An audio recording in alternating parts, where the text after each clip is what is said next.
todos vocês já conhecem, super renomado Roberto Coelho. Boa tarde, gente. Como é que vocês estão? Bom, primeiramente quero agradecer a organização do evento, por ter me chamado. É meu primeiro DOF, nunca tinha vindo. Estou surpreendido positivamente e gostaria muito de agradecer também vocês por estarem aqui, ouvindo falar um pouquinho. Eu sei que é um tema de alguma forma comum para vocês, os jogos de tabuleiro e RPG, mas infelizmente é muito incomum para uma utilização talvez mais intencional que não o entretenimento. Não que o entretenimento seja uma coisa ruim, ou que seja menos ou vazia, mas é muito pequeno diante da potencialidade que os jogos podem apresentar. A gente foi percebendo isso já há muito tempo, tanto que até hoje a gente tem instrumentalização de métricas que a gente vê para poder perceber até quantidade de inteligência, diagnosticar algum tipo de neurodivergência. Existem jogos incutidos nesses processos. Torre de Londres, por exemplo, eu estava falando ali no canto, é um jogo e é um processo avaliativo. O que é a Torre de Londres? É um toquinho de madeira com aquelas argolas coloridas de tamanhos diferentes. Todo mundo já brincou disso. Que seu objetivo ou é copiar um padrão, ou é fazer todos os pequenos irem para o lado, ou... enfim. Esses instrumentos são jogos. Só que vamos ser sinceros, o que a Torre de Londres faz, diversos jogos que estão aí fazem mais e melhor. E às vezes a gente perde essa comunicação entre o que a gente precisa e entre o que funciona, porque a gente acaba focando somente numa parte ou numa maneira daquilo se manifestar. A mesma coisa acontece com o RPG. O RPG é um jogo de narrativa interpretativa, todo mundo sabe aqui, eu não preciso explicar o que é RPG aqui, quase uma ofensa, né? Eu explicando para vocês o que é o RPG, parece piada. Mas o RPG por si só, ele não tem somente a mística da história, da contação e até mesmo da adrenalina do combate. Quando a gente traz ele para um objetivo, mais uma vez eu vou insistir nesse termo, intencional, a gente consegue entender, perceber, ativar, trazer à tona emoções, sentimentos, relações, que a gente não consegue ver isso fora dali. Quem é mestre aqui, eu não sei se alguém é mestre aqui, vocês sabem a hora de fazer os caras ficarem com medo, sabem a hora dos caras começarem a se unir, sabem a hora de tocar o terror, sabem a hora de zoar com o plantão, vocês são feras em fazer isso. O que a gente da saúde começou a perceber? Que dá para a gente, então, desse direcionamento, tirar algumas informações, ou seja, para trazer mais precisão e assertividade no que já tinha, ou até mesmo para trazer à tona o que você não consegue fazer de maneira livre. Então, eu fiz questão de, por exemplo, não trazer nenhum slide, porque grande parte do que eu vou fazer aqui é uma analogia entre a vida de vocês e o que significa o uso do RPG e o uso dos board games na psicologia, e eu quero fazer uma dinâmica com vocês, botando em prática aqui como funcionaria isso, obviamente em larga escala, de uma maneira bem específica, como as emoções funcionam através de uma guiação imaginativa. Beleza? Mas antes disso tudo, eu sei que tem profissionais aqui que já falaram comigo, a gente já conversou. Eu quero dizer para vocês que, por mais que eu esteja, de alguma forma, sendo porta-voz de tudo isso, eu estou longe de ser o primeiro e estou muito longe de ser o melhor. Então, assim, não sei quem curte Harry Potter aqui ou conhece só o mundo. Muita gente acha que eu sou o Dumbledore, mas eu sou só o Hagrid, entendeu? Eu vou de porta em porta falando assim, meu irmão, tu é um bruxo, hein? Você pode pegar isso e fazer melhor. Mas para isso você tem que aprender. E o meu objetivo com a rede social é exatamente essa. É trazer o alerta para as pessoas que podem executar isso mais e melhor, de uma forma ampla para conseguir tratar bem. A nível acadêmico, hoje, a nossa maior frente está sentada aqui à minha direita, que é o doutor Manuel. Quem veio aqui assistir essa palestra só pôde vir porque um dia eu conheci esse cara. Ele é o que está fomentando todo tipo de estrutura, de estrada, caminho, embasamento, para que a gente consiga não só utilizar isso clinicamente falando, eu como psicoterapeuta, ou seja, alguém que faz psicopedagogia, ou um pedagogo, ou até mesmo um psicólogo de maneira ampla e divulgação, é porque esse cara, de alguma maneira, tem pavimentado isso no Brasil para a gente. E é isso que eu quero que você entenda. Existe alguém que vai falar isso para vocês, mas essa pessoa é somente um instrumento para trazer a possibilidade de vocês realmente fazerem a mágica, entendeu? Então bota isso na sua cabeça, você é um bruxo, Harry, beleza? Botem isso na cabeça de vocês, seja para fim profissional ou seja para fim próprio, de utilização familiar. A gente tem como utilizar isso para fins de autoterapia, que a gente chama. Nenhum processo terapêutico funciona sem que depois da sessão haja, de fato, uma aplicação prática e contínua e comportamental na vida daquele indivíduo. Porque não adianta a gente ficar ali 1 hora batendo um papo legal, tu sai empolgadão, que nem a gente saía quando era criança do filme dos super-heróis. Não adianta se depois você não bota em prática tudo que a gente tem feito dentro do consultório, entenderam? Então, basicamente, como funciona tudo isso? A ideia por trás da terapia de imersão imaginativa é trazer uma narrativa específica, mais uma vez, intencional, onde eu vou trazer elementos nessa narrativa, seja na construção de personagem, seja na contação da história, seja na ambientação, seja inclusive na evolução do personagem que você cria, para que assim eu consiga trazer elementos que façam com que eu trabalhe e treine habilidades ou até mesmo algum tipo de dificuldade funcional de maneira específica. Onde isso tudo começou? Como eu falei para vocês, a gente percebeu que os jogos são instrumentos de ação para que a gente acesse emoções. Mas às vezes a gente não mensura isso. E aí agora o que eu quero fazer com vocês é trazer um exemplo prático. Todo mundo aqui já viu um filme ou já leu um livro? Sei lá, eu acredito que sim, né? Vamos assumir que sim. Aí vamos parar para pensar. Existem filmes que nem, por exemplo, A Lista de Schindler. Meu irmão, o cara que termina de ver aquele filme e não sai minimamente constrangido do que um outro ser humano fez para alguém, esse cara está doente. Todo mundo já viu A Vida é Bela. Quem não chorou vai fazer uma avaliação porque você deve ser psicopata. Que aquilo dali, meu amigo, não é brincadeira. Todo mundo já viu Up e ficou felizinho. Todo mundo já viu Shrek e deu uma risada. Olha, veja bem, o que eu estou falando aqui?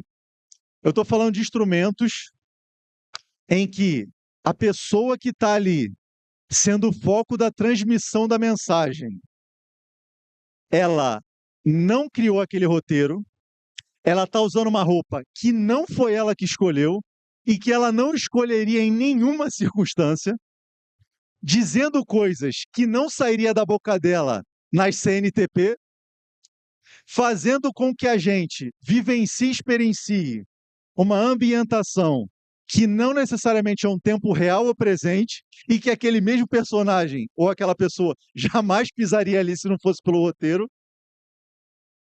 E mesmo assim, tu fica com raiva, tu chora, tu ri, tu cria empatia com alguém que não existe, falando coisa que não falaria, botando uma roupa que não era dele.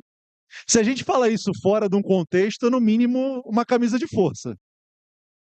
Isso é para você ver o poder que a sua imaginação tem diante daquilo que ela concretiza ante realidade. E quando a gente fala neurobiologicamente, isso acontece porque tem uma região que a gente chama de região hipotalâmica, que ela faz exatamente como se fosse uma tradução do que a gente imagina para o que a gente chama de nosso self, para o nosso eu, entende? E naquele momento, eu não estou sentindo um sentimento de mentira. Eu estou sentindo um sentimento de verdade. Quando eu estou com raiva de alguém, eu estou com raiva de verdade, mesmo que eu veja um filme.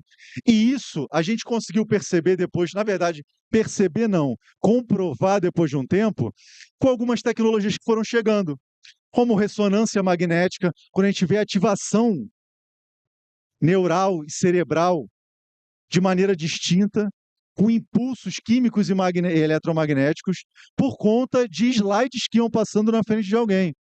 A gente conseguiu começar a perceber isso a nível endócrino, quando a gente pega as amostras periféricas e consegue perceber, por exemplo, um aumento excessivo hormonal de hormônios como cortisol, noradrenalina, epinefrina, que é a adrenalina, que são hormônios que são ativados quando a gente acorda, que a gente não pode ficar daquele jeito assim, embora a gente fique de vez em quando. Quando a gente começa a se estressar, seja ficar com raiva, seja fugir de alguém, esses hormônios são totalmente ativados. E os caras começaram a perceber que aquilo ativava quando o cara via simplesmente um filme, via uma foto. Então, veja, o que eu quero dizer para vocês é o seguinte: o que a gente propõe enquanto abordagem terapêutica, ou até mesmo estilo, escola de estudo psicológico, não é simplesmente uma instrumentalização de algo que já existe. É nada mais, nada menos que a forma base do ser humano funcionar. Porque a imaginação é inerente a qualquer um. Uma criança, ela já nasce imaginando. E olha que engraçado, talvez vocês não tenham percebido isso. Mas você já percebeu, mas se não perceberam, vão perceber agora. Então, se vocês já perceberam, vocês já viram que vocês não conseguem imaginar nada que não tenha correlação com o que vocês já viram um dia. Não tem como ninguém inventar nada na imaginação. O cara, para inventar um dragão, ele tem que ter visto um bicho com escama, ele tem que ter visto fogo, ele tem que ter visto um dente afiado. Então ninguém consegue inventar nada na cabeça. Olha que coisa. Se ninguém consegue inventar nada, tudo que nós imaginamos são de alguma maneira, mesmo que sejam cacos, da vida real. E se eu conseguisse então pegar esses cacos e transformasse eles no vitral? É exatamente esse o nosso trabalho. É fazer com que os cacos da vida de vocês, sejam a nível de imaginação, sejam a nível de sentimento, seja a nível de comportamento, componham então um vitral que passe a fazer sentido para a vida que vocês querem ter. Você, como profissional, tu já está vendo que o negócio é diferente. Não é com qualquer tipo de abordagem que você consegue fazer isso. Agora, não vou mentir para vocês.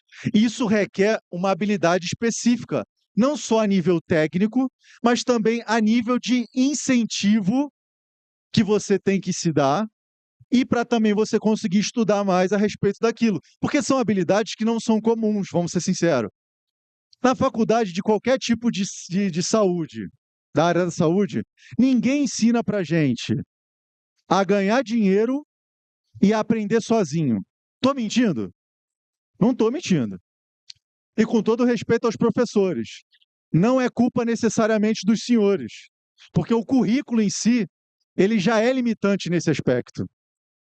Então, são esses os principais gargalos que eu encontro com qualquer pessoa, seja que eu dê orientação, seja que a gente só bata um papo, seja que eu mentore de alguma forma.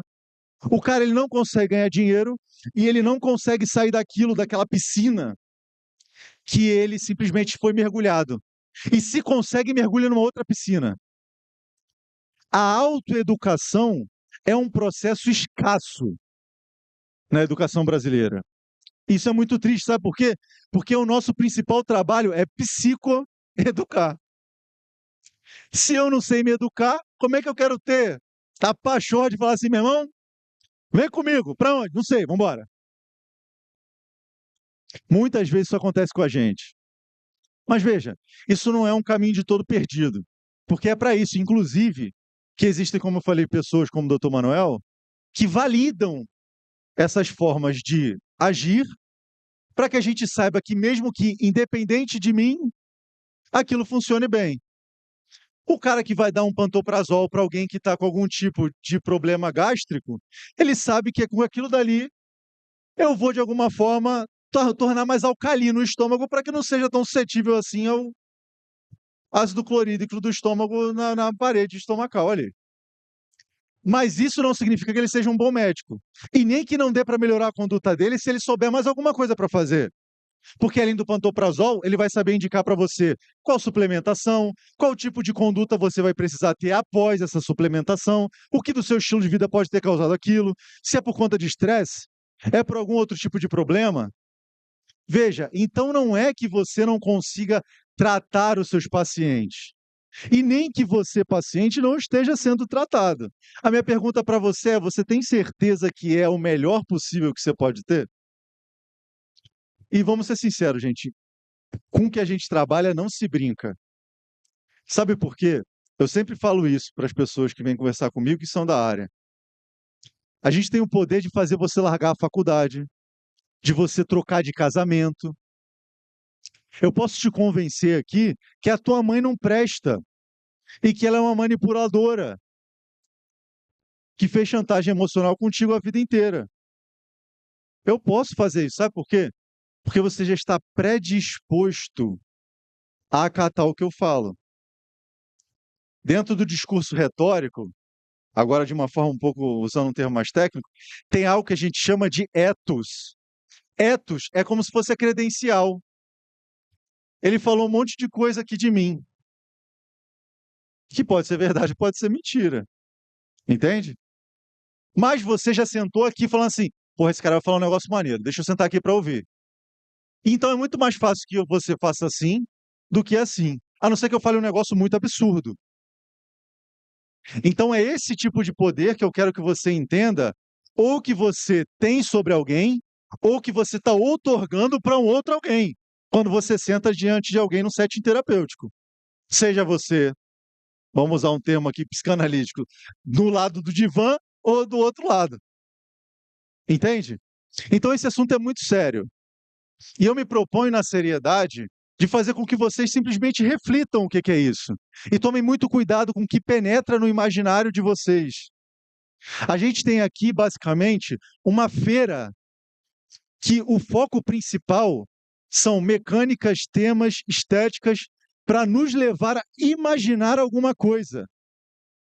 Entendeu o poder agora de tudo isso na vida de alguém? Que talvez vocês não estivessem mensurando?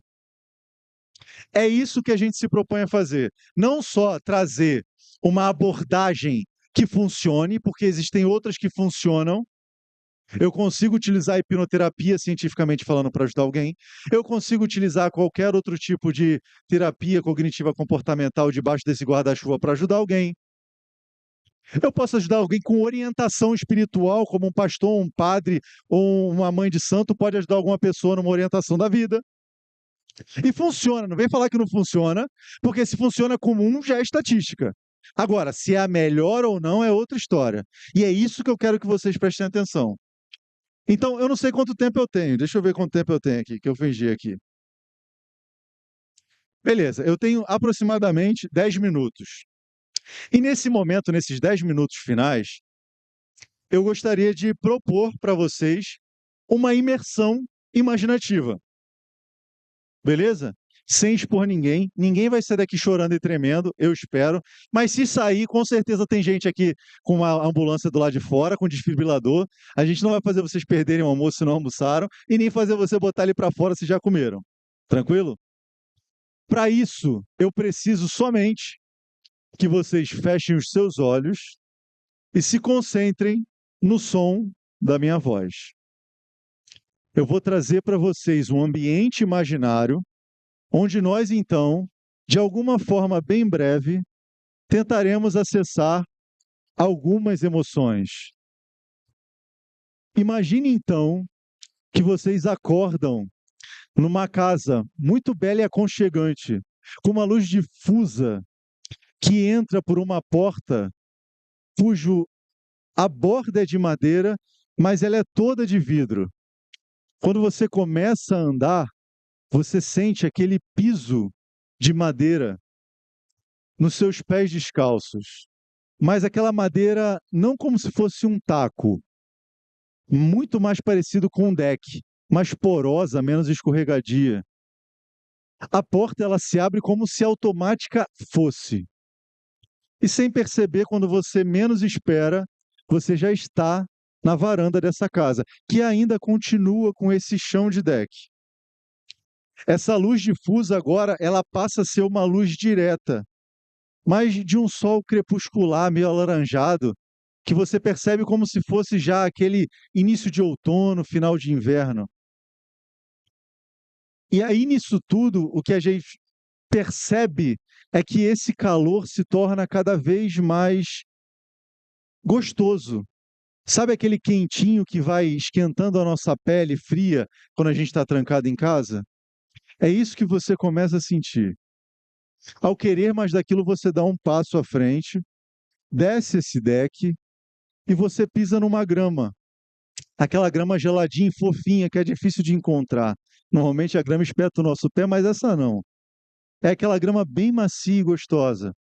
Querendo vivenciar mais daquilo, você continua andando, olhando, observando, vê bastantes árvores altas, como se fossem araucárias, que de alguma maneira a luz vai penetrando entre os galhos, entre os ramos. Você chega perto de uma delas, estende a sua mão e encosta numa casca que meio que se desfaz e solta e que se esfarela aos pouquinhos nos seus dedos, quando de repente uma mão bem pequena e macia segura a sua mão.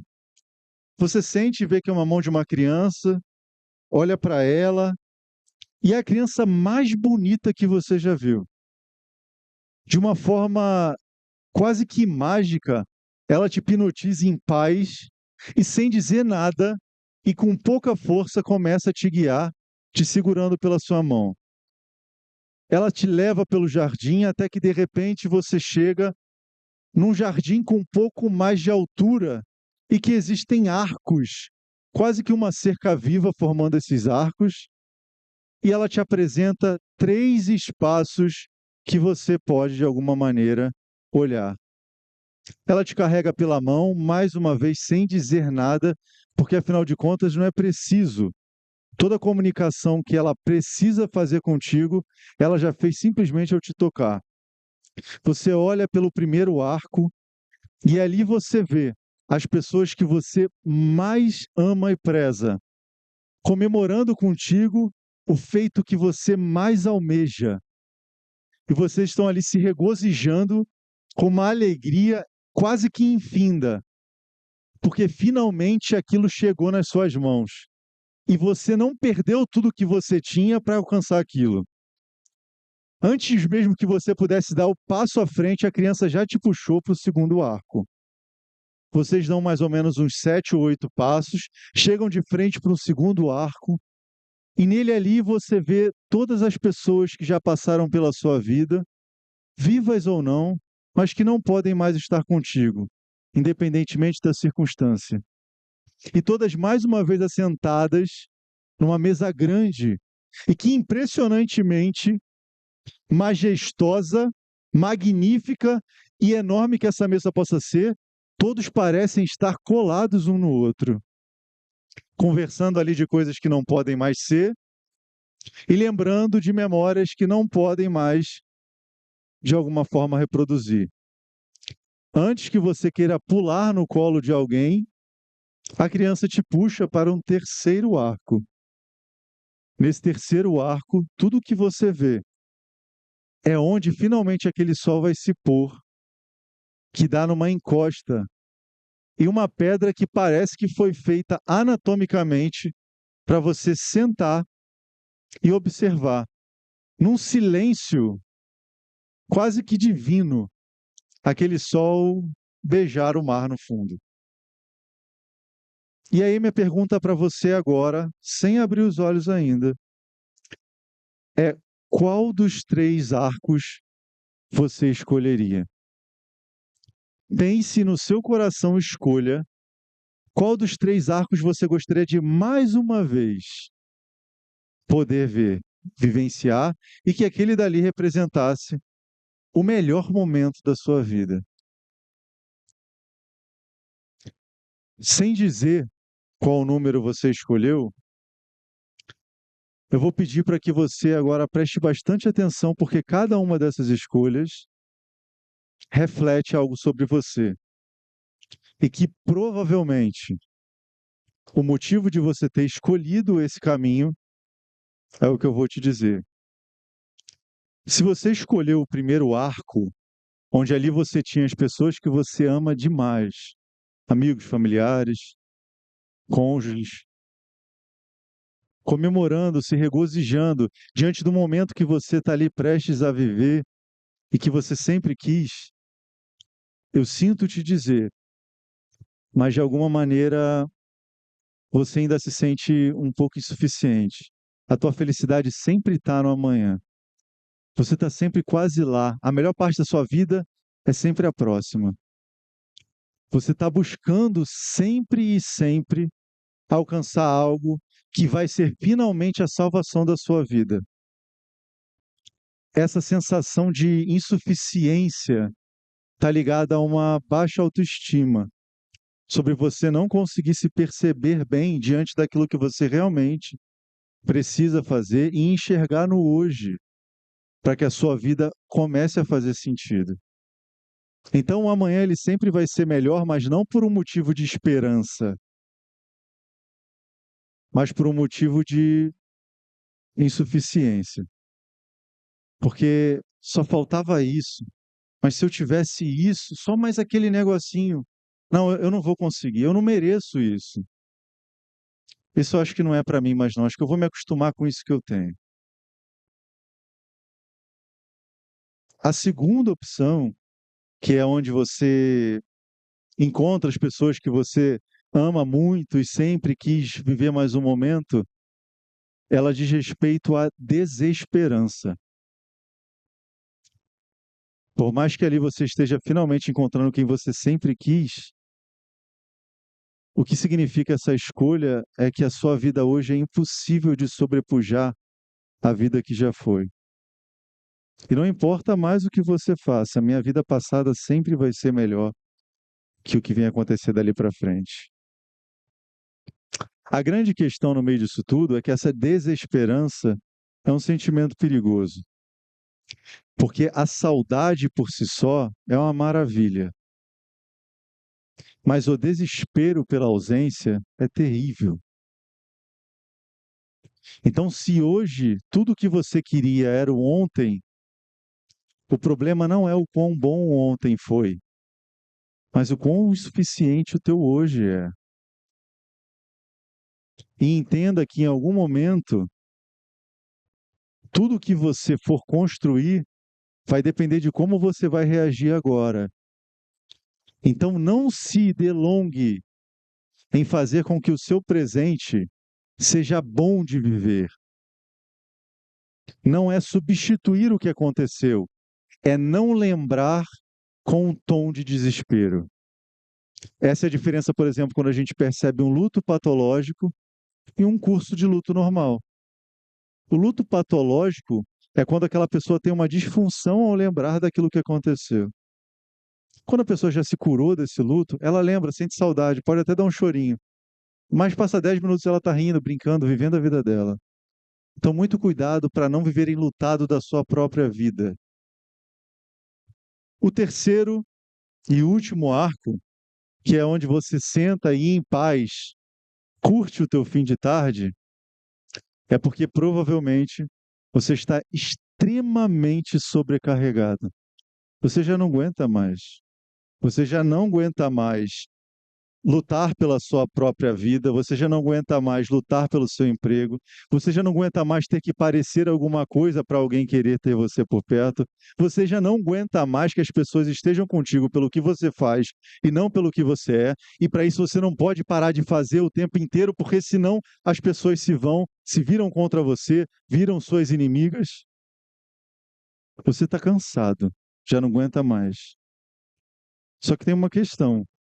Não tem ninguém além de você que pode carregar a sua própria vida. Então, estar cansado de si ou da vida que se tem é desistir da sua própria vida. Então, eu sei que você está cansado. Eu sei que de alguma maneira já está chegando no limite. Porque você também é gente, afinal de contas, você também precisa ser olhado. Você cuida de todo mundo, mas não é possível que ninguém vai cuidar em um momento de mim. E não é nem pelo fato de você não conseguir fazer por si.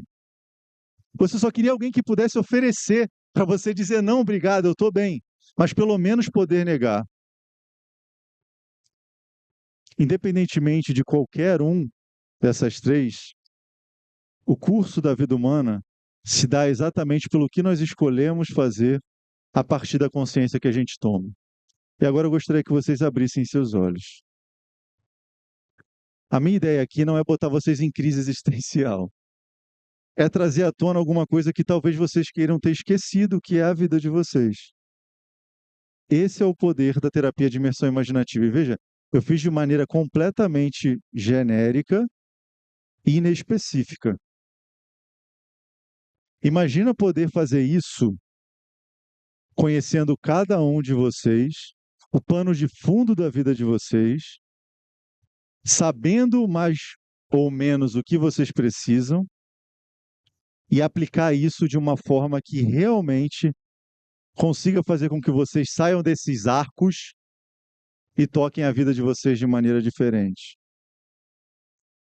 Eu não vim aqui simplesmente trazer para vocês a ideia de, olha que maneiro, venha jogar com a gente RPG e cuidar da sua mente. Não é isso. Eu quero dizer para vocês que sem imaginação, qualquer ser humano, ele é morto, vazio. Não existe nenhum filósofo que não tenha tratado da alma como matéria principal da existência humana. Não existe nenhum, pelo menos do que presta, que não tenha feito isso. Porque de maneira inexplicável e extremamente presente, a gente sabe que existe algo dentro de nós que se move de uma forma única e que a gente tenta descobrir como isso funciona a nível neurobiológico e neurofisiológico há pelo menos 200 anos. Se a gente vai conseguir um dia, eu não sei. Até porque, para os próximos 200, eu devo estar bem velhinho. A grande questão é que isso já existe agora.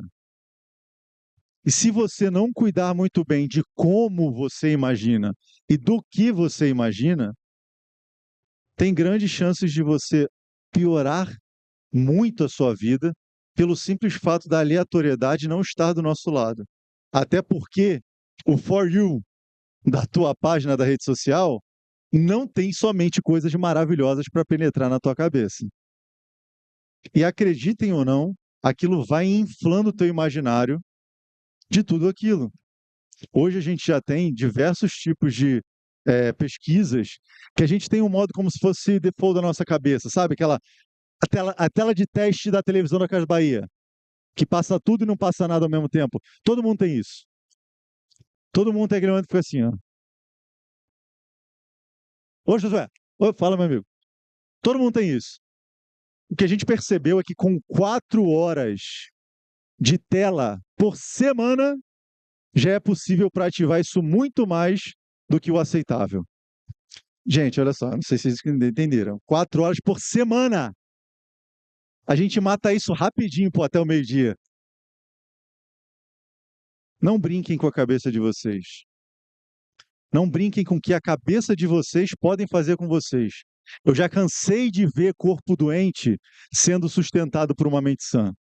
Mas eu nunca vi um corpo bonitão, saradão, suportar uma mente doente. Muito pelo contrário. Eu vi eles definharem. Então, você profissional, não se prive de saber o que é a potência da mente humana e como utilizar na tua prática clínica. Não é para atender que nem eu, que nem o Manuel. É para pelo menos você entender o que mais você pode fazer. E você que se cuida ou não se cuida, tem uma boa notícia para você. Tem como você fazer finalmente um tratamento que não necessariamente você precisa dizer tudo para que aquela pessoa consiga te ajudar só depois, se você resolver dizer.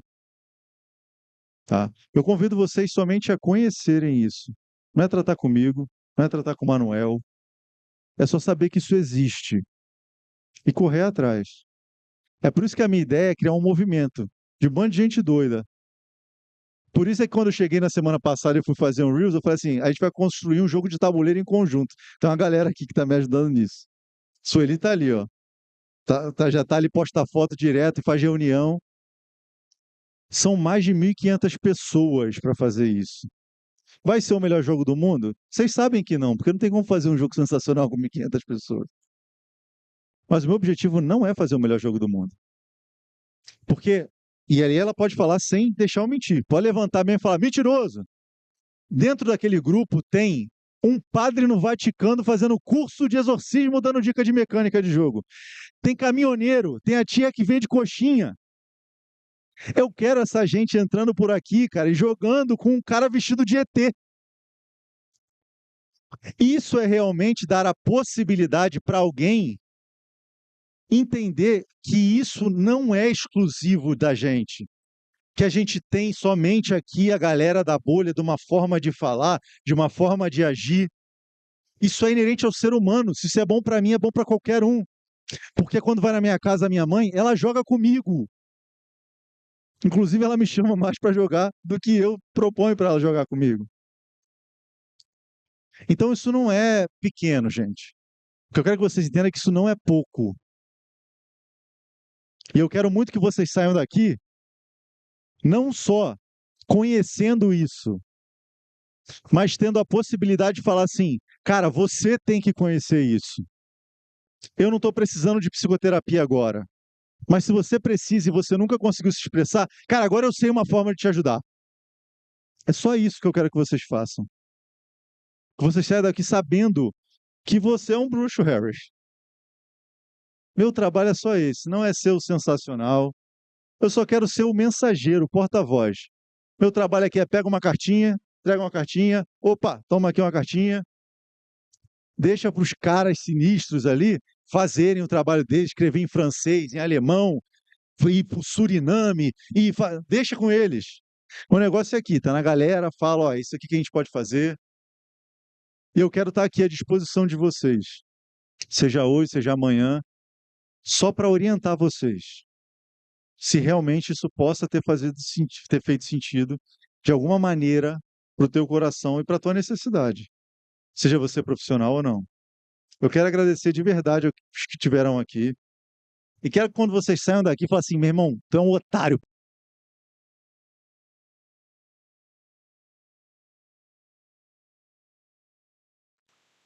Acreditem, vocês vão me ver muito ainda. Porque eu não vou desistir disso, enquanto pelo menos todos não saibam que isso está ao alcance de vocês. E para isso podem contar comigo, já estendo ao Dr. Manuel também. Conversem com esse cara, vocês, principalmente que são profissionais. Tá, levanta a mão aí, doutor. Para que você conheça até mesmo a nível mais técnico, porque aqui nossa palestra não permite, e seria extremamente restrita, né? Ninguém ia entender, tu imagina que eu botando um monte de loja, isso aqui, gente, tá vendo isso aqui? Ninguém, todo mundo levantar e ir embora. Então, se você é profissional de alguma maneira, quer entender mais sobre isso, é com esse cara. Mas de verdade, não ignorem o poder da imaginação de vocês. Isso não é frase de efeito. Isso é neurociência. Isso é biologia. E não precisa nem ter a quarta série forte para entender isso. A gente fez aqui rapidinho, meia hora. Quero agradecer a vocês, espero ter ajudado. Mais uma vez estou à disposição. Qualquer dúvida, ajuda, direcionamento, conte comigo. Muito obrigado. Um beijo e até a próxima.